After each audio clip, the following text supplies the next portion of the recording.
Once again, welcome my dear students. Myself, Geeta Kadam, and today we are going to learn about chapter number 11, Struggle for Equality, Part 2. Students, as we knew that the struggle for equality has a prominent position in the making of modern India. In the previous video, Struggle for Equality Part 1, we already saw the peasant movement and the workers' union, means workers' movement. Now, in this video, Struggle for Equality Part 2, we are going to learn about the following points. First one is Feminist Movement. Second one is Dalit Movement. So, let us start. Students, before go ahead, let us recap first. In the previous video, Struggle for Equality Part 1, we saw the peasant movement. When the farmers realized the unjust or the exploitation which happened to them, they rose against this injustice and they formed their union and revolted against the British, revolted against the landlords and the moneylenders. We saw the peasants participated in large numbers in the revolutionary period of 1942. Then we also saw the workers' union, the role of Narayan Meghaji Lokhande. Because of the Narayan Meghaji Lokhande, his contribution to the working class movement was so valuable that he described as a father of Indian workers' movement. Then students, we also knew the information about ITIC, All India Trade Union Congress. Then we also saw the socialist movement, the socialist youth, how they formed the Socialist Party. And in the Quit India movement, this Socialist Party's leaders were in forefront. Now, rest of the part in this chapter, we will see in this video. So, let us start.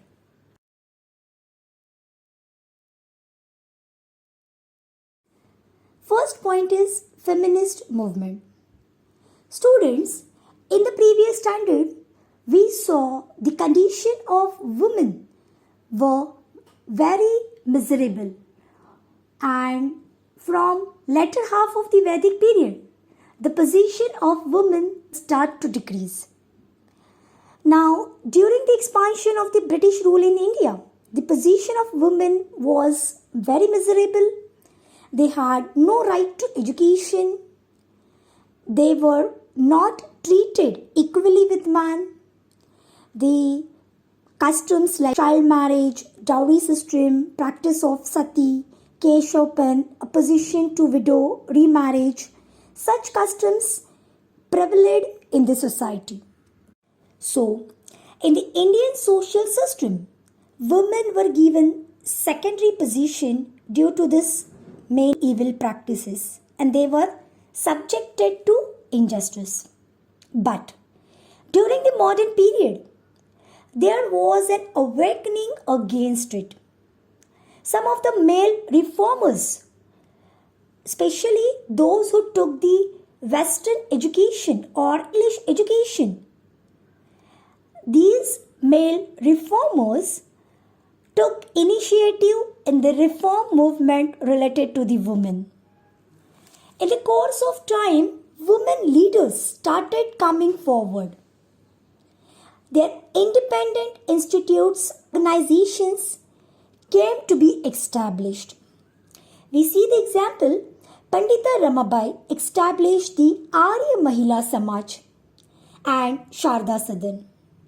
Similarly like that, Seva Sadan, founded by Ramabai Ranade. Now, Bharat Mahila Parishad, in the year 1904, it was found, and All India Women's Conference was found in the year 1927, which helpful for the emancipation of women. And this institutional work reached at the national level. For the issues such as right to inheritance and right to vote, now women had to struggle through the medium of these organizations. Now women came forward for their rights.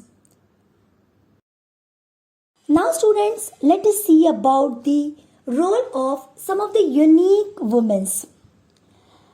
But before that, do you know who was the first female doctor in our India? Yes, Dr. Anandibai Joshi.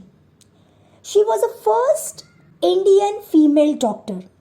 Her son lived a life of only 10 days and then died. This sorrow became responsible for inspiring her to study medicine. She acquired MD degree in the year 1886. While returning to India, Anandibai contracted tuberculosis. So later on 16th of February 1887, she died in Pune. Students, Anandibai Joshi, she was the first female doctor in our India. But do you know Rakhmabai Janardhan Save? She was the first practicing woman doctor in our India. Rakhmabai Janardhan Save, she was first practicing woman doctor in India.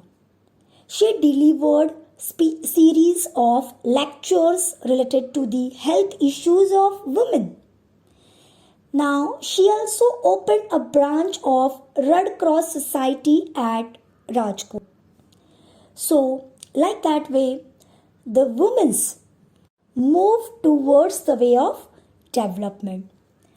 Now, during the 20th century, participation of women in public life began to increase. Women's participation in the national movement and revolutionary work was significant. After the Act of 1935, women were included in the provincial ministries as well. And after the independence, the principle of equality of men and women has been clearly started in the constitution of our India. So students, the women also participated in the national movement and made our movement more strengthened.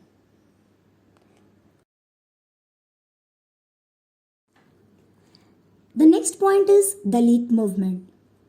The Indian social structure was based on inequality. Students, in the previous standard, we saw our Indian society divide into 4 varnas. At the top, Brahmins were there, then Kshatriyas, then Vaishyas, and at last were Shudras. Shudras were also called untouchables or Dalits. And they suffered a lot. The upper caste peoples exploited them. So, after some time, in the latter half of the medieval period, the social reformers like Mahatma Jyotirao Phule, Narayan Guru brought about awakening of the people against the unjust treatment given to Dalits in the society. Following the teachings of Mahatma Phule and Gopal Baba Malankara and Shivram Janba Kamble worked for the eradication of untouchability. Eradication means to destroy, to stop the untouchability. See students, untouchability, it's very cruel practice. And Shivram Janba Kamble worked for eradication of that evil practice of untouchability. Then in the year 1888, Gopal Baba Valankar in his book Vital Vidwans, he condemned untouchability. Condemned means blame, oppose. Then Shivram Janba Kamble started the magazine Somavanshiya Mitra on 1st July 1908. He raised the voice regarding the issues of Murlis and Chokteens. See students, Murlis and Chokteens were the sects in our Hindu religion. And he also took initiative for the marriages of Devdasis. Devdasis means the girls who offer for God. For their marriages, that Shivram Kamble worked. In Tamil Nadu, Periyar Ramaswamy, he started a movement for eradication of untouchability.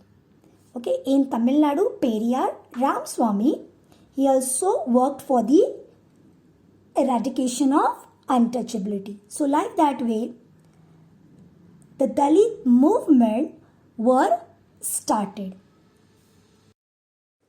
Students, like Mahatma Jyotirao Phule, Maharishi Vittal Ramji Shinde also played very important role in Dalit movement. So, let us see about Maharishi Vittal Ramji Shinde.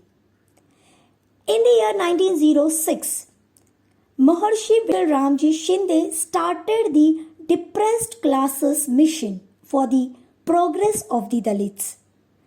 The important part of their work was, first one is to make the Dalits self-respectful, well-educated and engaged them in the work.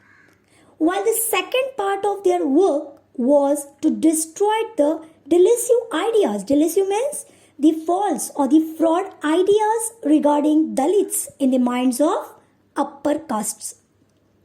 For this purposes, he founded the Marathi schools in part of Parel Devnar in Mumbai. Besides that, he also actively took part for the benefit of Dalit class regarding Satyagraha for entry in Parvati temple at Pune, then Shetkari Parishad of Dalits and federal electorates, etc. So, Maharishi Vittal Ramji Shinde, he also played an important role for the upliftment of Dalits. See students, like Mahatma Phule, Maharishi Vittal Ramji Shinde played an important role for the upliftment of Dalits. Similar like that, Rajashri Shahu Maharaj played important role in Dalit movements. How? Firstly, Rajashri Shahu Maharaj gave support to the leadership of Dr. Babasaheb Ambedkar. During his period, he led the non-Brahmin movement. See students, Brahmins were the people who actually exploited the scheduled caste, Shudras or Dalits a lot. So, he supported that non-Brahmin movement. Rajashri Shahu Maharaj also made revolutionary declaration for reservation in his state of Kolhapur. He made a law for free and compulsory primary education. He did substantial work for abolition of caste distinctions. Then a very important work was, there were the 3 restrictions which he put up in the caste system. First one is interdining, second one is intermarriage, and third one is change of occupation. And in this regards, during the meeting and conferences, Shahu Maharaj had the food from the hands of Dalit peoples and overthrew the restriction on interdining.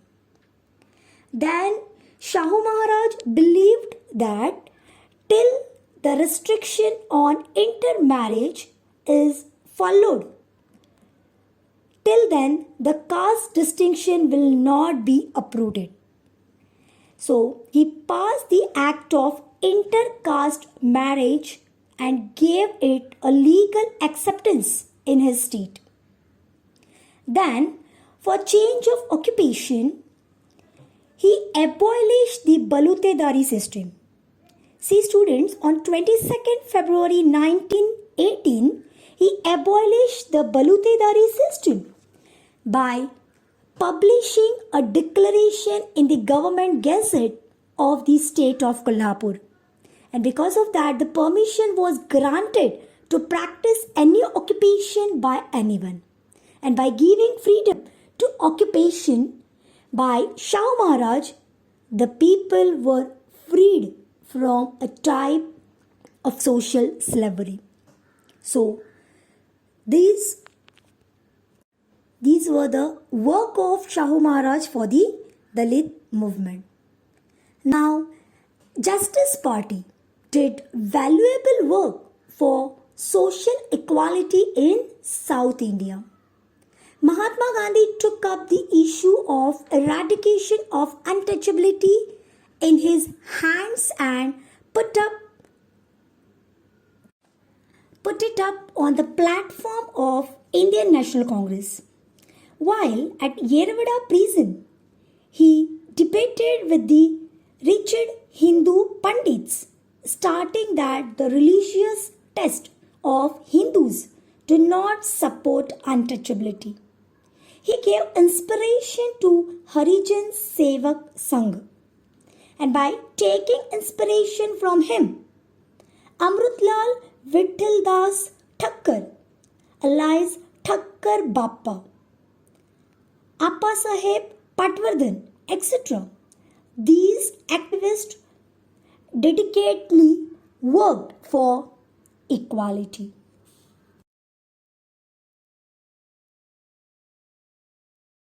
Now student, at last, a very important person, Dr. Babasaheb Ambedkar. His role was really very unique for the upliftment of scheduled caste people. The struggle of the Dalits began under the leadership of Dr. Babasaheb Ambedkar. He aimed at establishing a society based on principles of liberty, equality, and fraternity. He was convinced that the injustice to the Dalits and inequality would not end unless the caste system was completely uprooted. According to him, social equality was the right of the Dalits. He intended to carry out a movement based on self-respect. And from this point of view, he established the Bahishkrut Hitakarni Sabha in July 1924. Be educated, be organized, and be agitated was the inspirational message given by him to his followers. Babasaheb Bole got a bill passed in the Bombay Provincial Assembly for the public water reservoirs to be opened to the untouchables.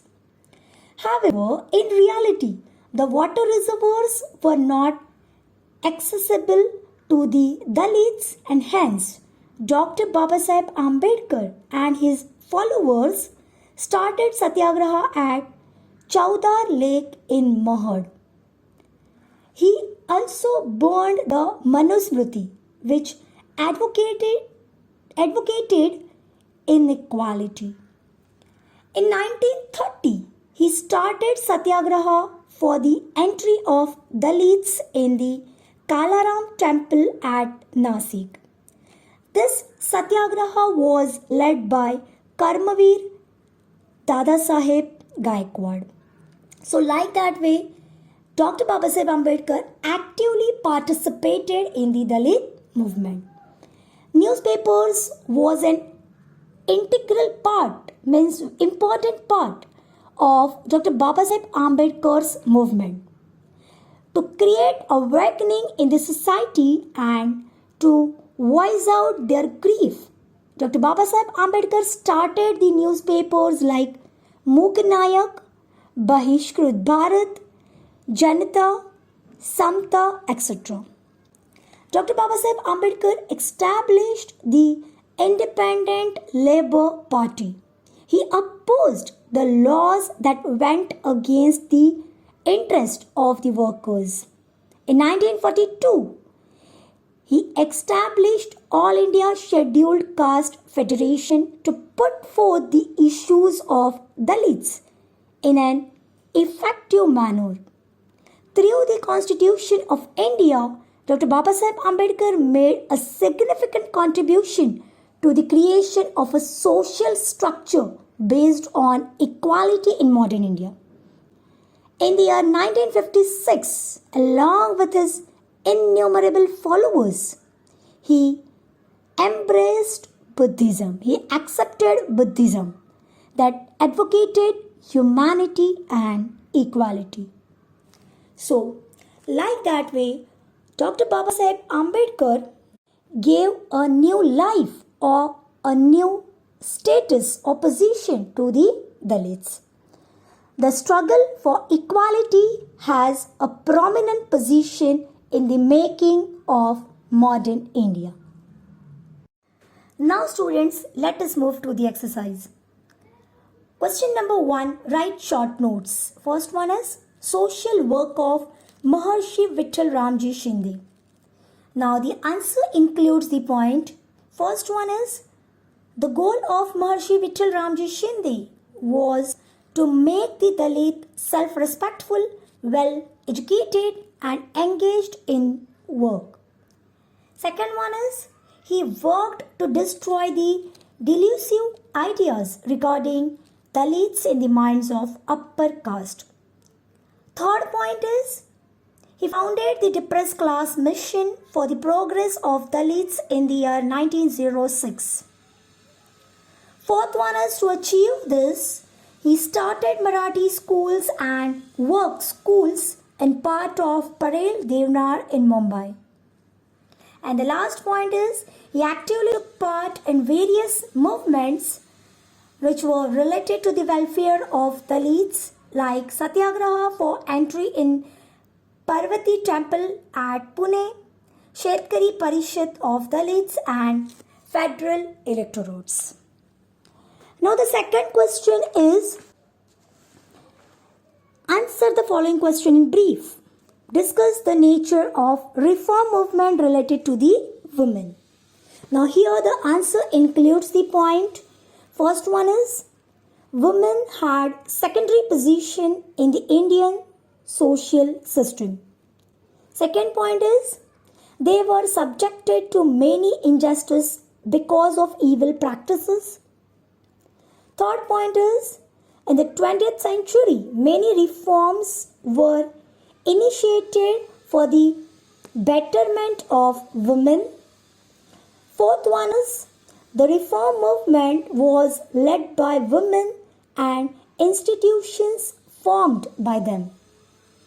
Fifth point is, they fought for issues such as right to inheritance, right to vote through medium of these institutions. And sixth point is, the involvement of women went on increasing. They played an active role in the national movement and in the revolutionary movement. And the last point is, due to the reform movement, women were included in the provincial ministries. Thank you.